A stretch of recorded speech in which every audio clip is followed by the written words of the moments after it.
On passe à l'affaire Galtier, la une du jour dans l'équipe. Affaire Galtier, ils accusent. Nous sommes à 9 jours du procès de Christophe Galtier. Le coach sera entendu par le tribunal de Nice le 15 décembre. Dans l'enquête de l'équipe, le journaliste Marc Leplongeon a consulté les dépositions des joueurs et de l'encadrement de Nice entendu par les enquêteurs. Pression pour ne pas jeûner, propos déplacés sur les musulmans, défenseur noir qualifié de King Kong par la voix de ses avocats. L'entraîneur Christophe Galtier affirme quant à lui n'avoir jamais harcelé ou discriminé quiconque. Ces révélations accablent-elles Christophe Galtier? Alors dans le vil pape de l'équipe du soir, j'ai vos réponses. Vous dites, on va dire, plutôt oui. Certains disent que cette affaire lui fait une mauvaise publicité. Certains disent qu'il va falloir attendre le procès, mais c'est plutôt une mauvaise publicité. Mais en tout cas, qu'il restera quelque chose de cette affaire donc, qui se trame autour du nom de Christophe Galtier.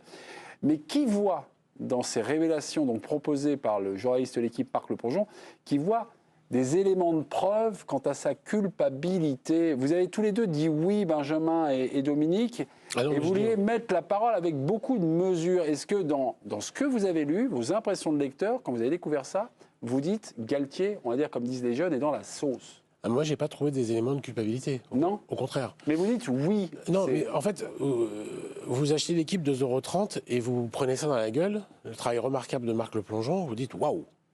King Kong, les deux, la Chanière centrale, les Algériens, c'est les pires en termes de ramadan. Il y a des phrases qui sont d'une violence inouïe, une façon de parler qui est insupportable, qui me heurte, qui me choque, qui est extrêmement violente, qui n'est pas plus acceptable en 2023 qu'en 1982. On ne parle pas comme ça des gens. Mais le problème, c'est que quand vous réalisez le truc qui est génial, c'est qu'en fait, ce sont que des pros Fournier qui sont cités. C'est-à-dire que tous ceux qui accablent Fournier, qui accablent Galtier, sont que des gens qui étaient proches de Fournier. Or, on sait que ce conflit, que ce procès, est nourri d'une guerre, d'une guéguerre entre Julien Fournier et Christophe Galtier, qui se livrent coup pour coup de manière totale. On peut voir juste Il y a par exemple le petit résumé que nous a fait le journaliste Leroy Cabella, mais juste pour remettre, puisqu'il y a peut-être des personnes, des téléspectateurs qui ce soir n'ont pas consulté. Voilà ce qu'on dit des cadres et des joueurs contre Christophe Galtier. Tout d'abord, les joueurs, regardez, on va survoler les phrases. Galtier, là c'est le staff qui l'accable.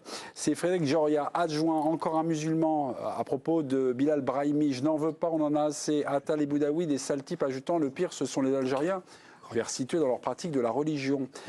Hakim Ali Mbae, et lui, est analyste vidéo. Galtier qualifie Moukoudi et Nadé de King Kong, ce sont des joueurs de Saint-Etienne. Contre l'avenue de Slimani, car probablement le départ à la Cannes et adepte du Ramadan. Galtier par Julien Fournier, ça, on connaît évidemment le contexte. Et puis, on peut passer du côté des joueurs à présent. Quelques phrases relevées, ça et là, par le journaliste Leroy Cabella. Pression pour rompre son jeûne. Là, on le voit beaucoup, la pression pour rompre le jeûne, avec Jean-Claire Todibo, avec Pablo Lozario, avec Teddy Boulendi, ou encore avec Hicham Boudaoui. Là, c'est très intéressant, mais parce qu'il n'y a pas de déclaration de joueurs. C'est-à-dire que des joueurs ont été auditionnés.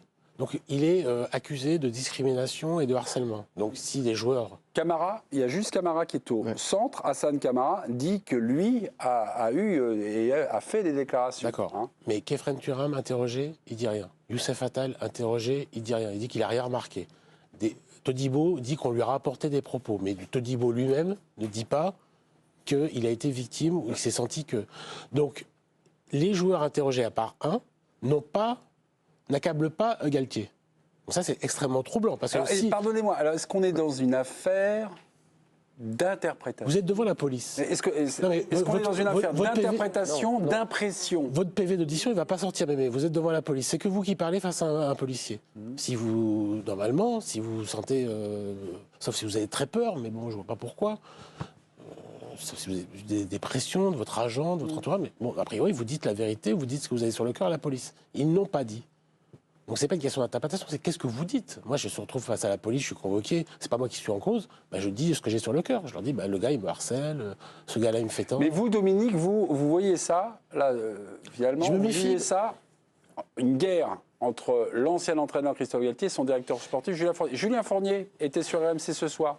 Dans ce que j'ai lu ce matin, lui a donné aussi ses impressions, alors ses impressions de lecteur, même s'il était directeur sportif et même si cette affaire-là est partie de lui.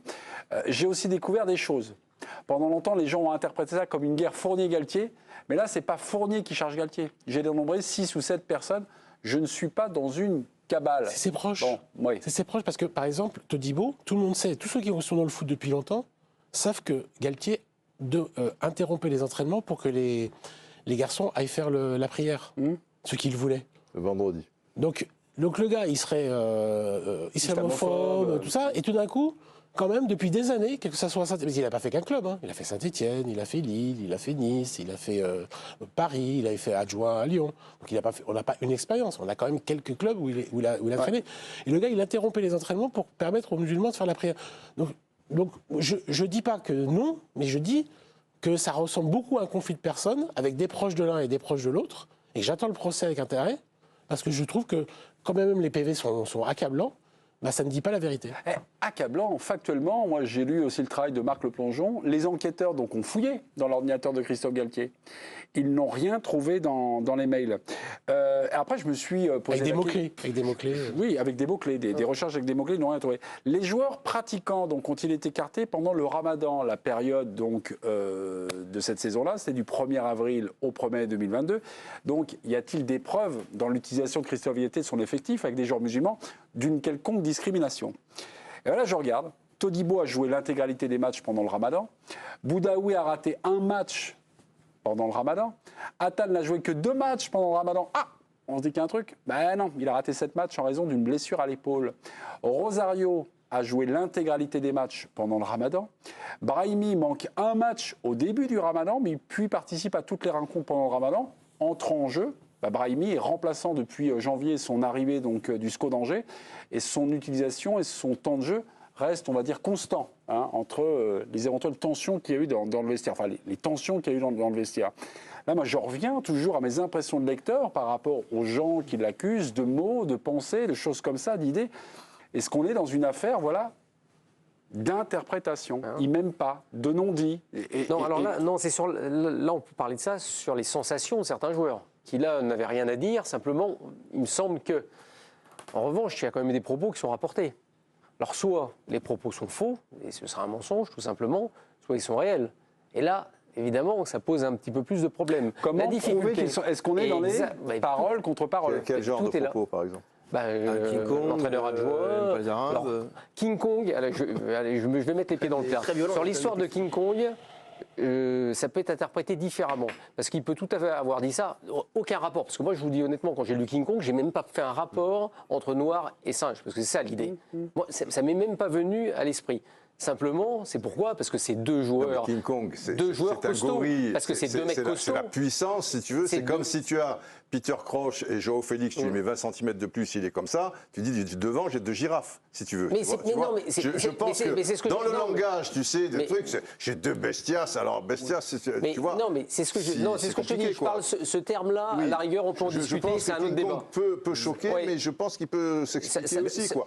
On l'a dit, putain, le mec, c'est King Kong. Louis Sorti, son surnom, le boxeur, c'est King Kong. Pardon, oui, d'accord, mais bien sûr. Oui, mais on est dans une affaire aussi de ressenti, d'interprétation. C'est vrai, sauf des propos de Joria, à un moment, dit 2-3 propos qui sont quand même très nets, là, qui sont non ambigus. Mais Joria, on te le signale bien aussi dans l'enquête, il a des problèmes avec Galtier, il n'aime pas Galtier. Il est proche de Fournier avec Machin. Donc on en revient à ce que dit Dominique, tous les gens qui chargent, je veux dire, ce sont des gens qui n'aiment pas Galtier.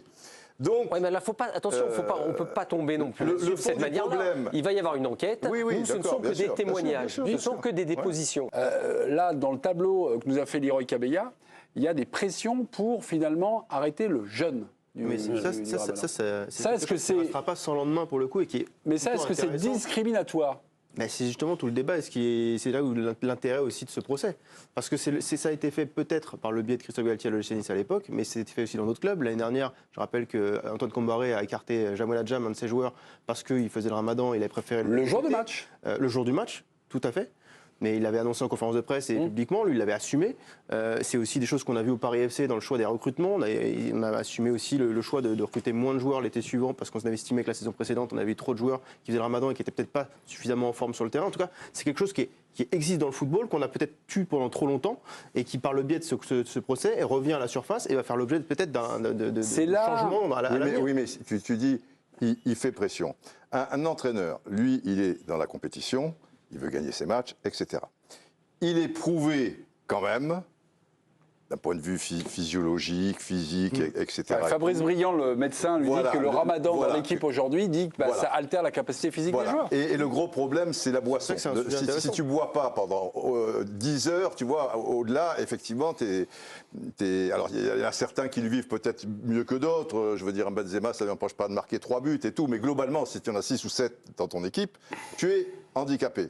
Donc lui fait pression. Alors après, tout dépend de quelle manière il fait pression.